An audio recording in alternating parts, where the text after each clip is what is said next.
20 individuals from Mississippi and Tennessee were arrested Thursday on criminal charges in connection to their alleged involvement with drug trafficking in the Mississippi Delta. On October 30th, a few days ago, Washington County Sheriff Milton Gaston and Humphreys County Sheriff Bruce Williams are among 20 defendants, former and current law enforcement officers, 14 of them in those counties are now indicted, and they were arrested, and they are out on bail.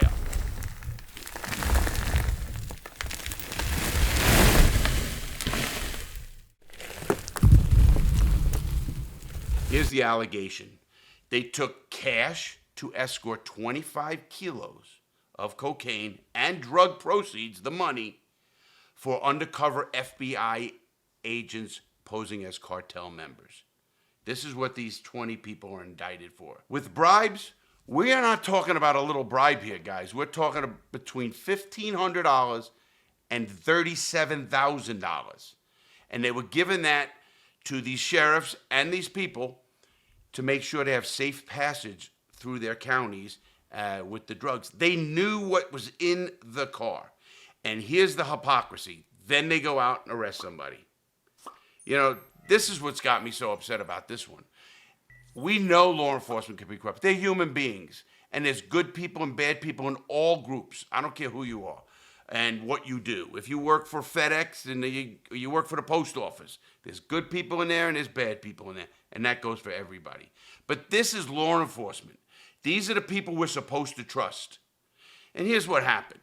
The FBI got allegations, some people who were arrested by this were complaining to the FBI that they were being strong-armed. They were being pressed for bribes to pay them off and stuff. Well, the FBI ended up doing a undercover sting operation, and it lasted for a whole year. 1 whole year. That's a pretty long investigation, actually. And that's what's going to bring in some other things on this. But to catch these guys, the one sheriff was trying to hide money by putting it in his campaign account, but he never registered it. He never, said where it came from or who did what. And campaign finances is a whole thing in itself. Now, these are sitting sheriffs. They have people that work for them. In fact, one of the sheriffs had his underling literally, personally escort the people. Now, remember, these law enforcement officers are armed. Well, when you're armed in the commission of a felony, which they are, now you get charged with that. They are facing some serious times because it's armed. They are involved in a drug operation, drug dealing really, and they're armed. I don't care if they have a license for that gun. It does not matter. Not while you're doing a felony. So these guys are in some big, big trouble. And, the U.S. attorney who had a press conference, they don't play with this kind of stuff. They don't play with guns. I think they're going to try to make an example out of these guys. But what's it going to take? Let's look at Mississippi. Let's look at Mississippi just going back a couple of years. I'm not going to read the names of everybody that was indicted on this. There's 20 names I have here. But let me read the counties in Mississippi who are represented by these people. This should be good. Sheriff's offices in Washington, Humphrey, Sunflower, and Bolivar counties. Police departments, Hollandale, Metcalfe, Greenwood, Greenville, and Yazoo, Mississippi. I know Yazoo. I was incarcerated in Yazoo prison. There's a federal prison in Yazoo, Mississippi, in the middle of nowhere. Plus, the Highway Patrol was mentioned in local reporting as well. You're talking about this is systemic failure. This is the worst it can. This means it's in the core. It is down in the core of these departments, and it's almost to that point I don't know what to do. I mean, you say okay, let's get rid of the bad apples. What are you doing? I mean, who are you gonna have some a patrol guy that just comes on? It seems like they're all corrupt. I mean, I'm sure it's not like that, and I don't want to get like that, but there's a lot of ramifications that are going to come out of this. And all of the people, every one of them, were charged with drug trafficking conspiracy, aiding and abetting, linking it to escorting cocaine and proceeds, firearms counts. This is the one that's going to really slam them, and they should know this, but more than anybody. Firearm counts attached to most defendants, 19 of the 20. Penalties range from 10 years to life, depending on the count. And that's because it's now using a firearm in the commission of a felon. That alone is enhancements, there's a whole bunch of stuff. And their next steps is that they had their initial federal appearance scheduled, and following unsealing, coverage broke on October 30th and the 31st. That's when this all came out, and I was all over this. In fact, I'm doing that and the Louvre robbery, to be honest. That's coming out in another few days as well. Just been very busy. A part of me actually is not surprised at all in this, because cartels are attracted to sheriff's departments and law enforcement agencies. You can get into those. I did.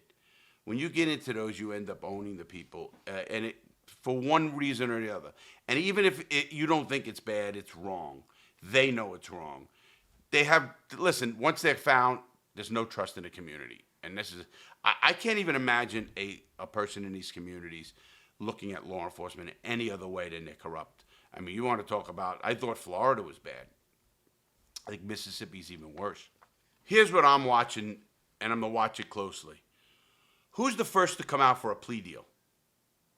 Who's the first that's going to jump on the bus, as they say? Who's the guy that's going to be ratting? I'm sure a lot of them are going to be ratting, and that goes right down. But here's the problem. Who can you rat on? It was an FBI sting. It's not like you know the guy in the other, the cartel member. You don't know that person. So how are you going to tell on anybody in this case? Obviously, other cops that are taking it and stuff, but I think the junior people are going to either get pleas for more information. Obviously, I think the federal FBI and the U.S. attorney, they really want to get the chiefs of police and the former chiefs of police or present police chiefs and the two sitting sheriffs. I mean, I'm sure that's who they really want. This is a big splash, but it's not a good splash for law enforcement, I'll tell you that. And they've been having a bunch of problems. And this is not even a body camera move. This isn't a cop being abusive. This is just a bunch of crooked cops, And here's another thing I'm looking out for. Every single one of these people who are law enforcement, past and present, how are they going to, first of all, they'll never be able to testify in court again. They get on a list and they can't do that. But forgetting that, they're not going to be law enforcement. How about all their cases? How about their cases going back as long as they've been there now? As long as they've been there. People are going to get appeals. People are going to come back to court, and people are going to win. If they're willing to do this, you don't think they're willing to put people in prison for whatever? Here's one thing I found out, and I was kind of a little bit disturbed about it, but I don't know the answer, and I'll be honest. They had this undercover operation going for a year. A year, that's a long time. None of these cops were suspended, taken off the streets, notified. They couldn't do that, of course, because then they would obviously, everybody would know what's going on. But they still let these guys act as law enforcement officers with a badge and a gun and conduct themselves with the community. With what trust? Were they being followed and watched in everything they did? I don't think so. I just don't think they're going to, use the resources for that. I can't imagine it. So, I mean, at what point do I now, myself, go out here and trust the cops? Are they under investigation for FBI, and the FBI lets them do that? We are in a really precarious situation right now as a country even. We need law enforcement. Let's get that straight. So anybody starts and says, hey, lad, we don't need law enforcement. Let's defund the police. No. We need to fund the police. There has to be fixes in law enforcement, and some of the fixes have to come from hiring. That's the main. Obviously, they don't have the time or even the talent themselves. You're not talking about rocket scientists here, even at the top positions. Some of them educated, go to college, go to a few things. Some of them not. I see them in local police departments that just get, hey, who's their next buddy? Who's up next? And they didn't do anything. They didn't educate themselves. They didn't get better along the way. So, I mean, at what point, where are we going to fix this? I mean, it's really a hiring or it's a personnel problem, obviously. You're getting bad people. You know how fast you were going? 65. 63. Isn't the speed limit 65? Yeah. Obviously, in this situation, the governor could come in. They're already removed. The governor removed them from office. They can't be chief of police or a sheriff being, arrested and indicted for these crimes. It couldn't happen. So, and I don't know how well they scrutinized the whole departments, the two major police departments with the sheriffs active right now, or any of the other ones that had people in it.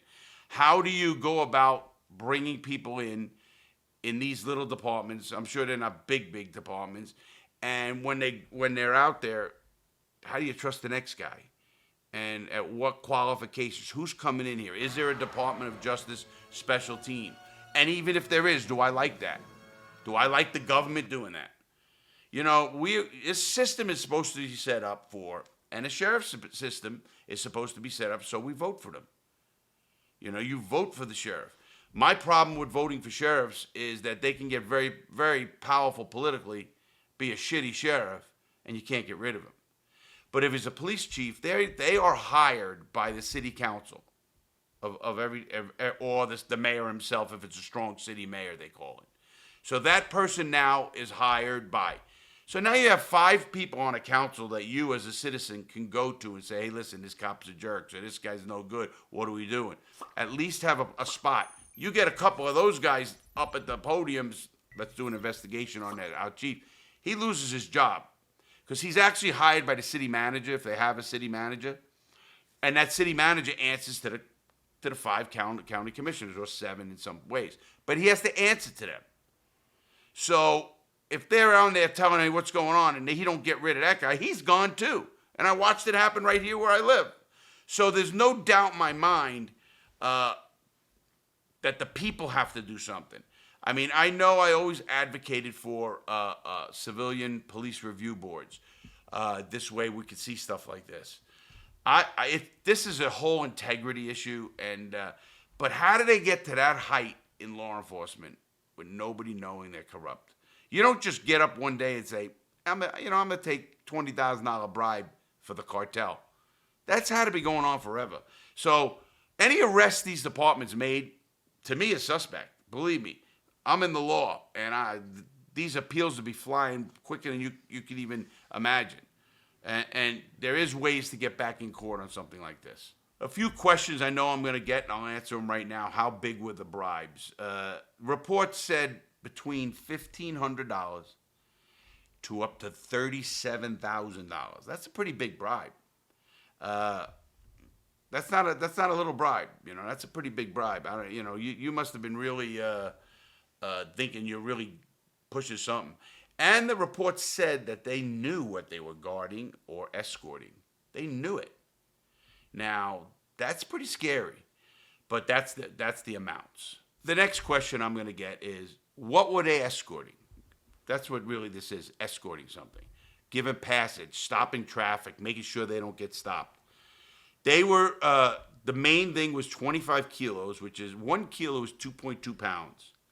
So at 25 kilos, you're over 50 pounds, probably 52 pounds, 53 pounds. I'm not that quick. But that's a lot of cocaine. That's a lot. 25 kilos is 50 pounds. I mean, that's not just a couple of things. That's not for personal use. That's obviously distribution and definitely distribution. And you're probably going to get a kingpin. Somebody could get a kingpin if that was, really the cartel, if they were a real cartel. This was just set up to get these guys. And even that, to get $20,000 or $37,000, that kind of doesn't really wash when you got 25 keys and other people. That's a lot of money. I mean, a key of cocaine might cost $20,000, depending on where you're at and all that. So you're giving a person almost 2 keys to do this? Maybe. I mean, how many counters is he going across to help you? Because if he's a sheriff and he's actually escorting you, he's going to go through whatever counties he wants.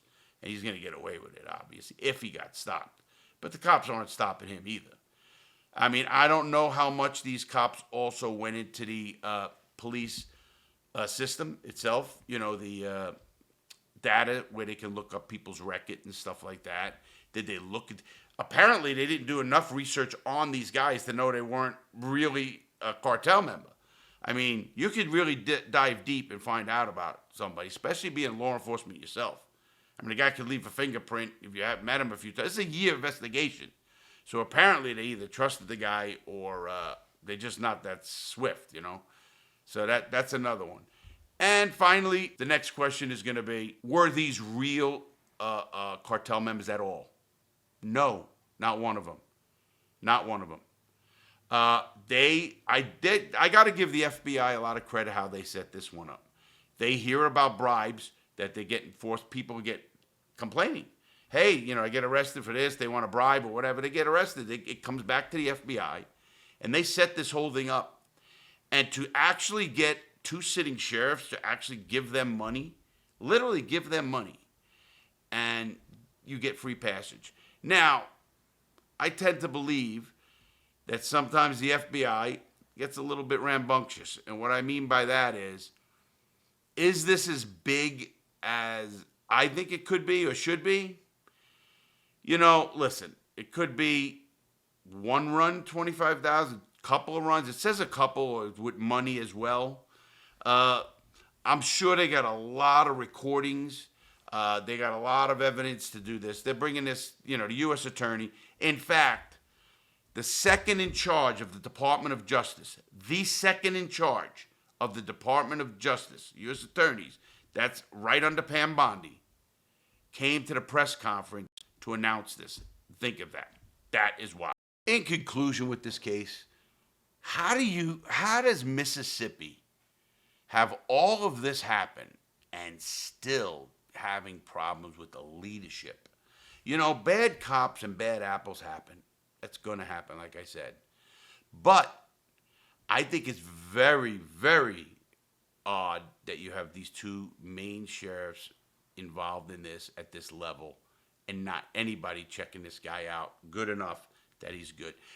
Who knows how it's going, but is it big? Is it little? We're going to find out more.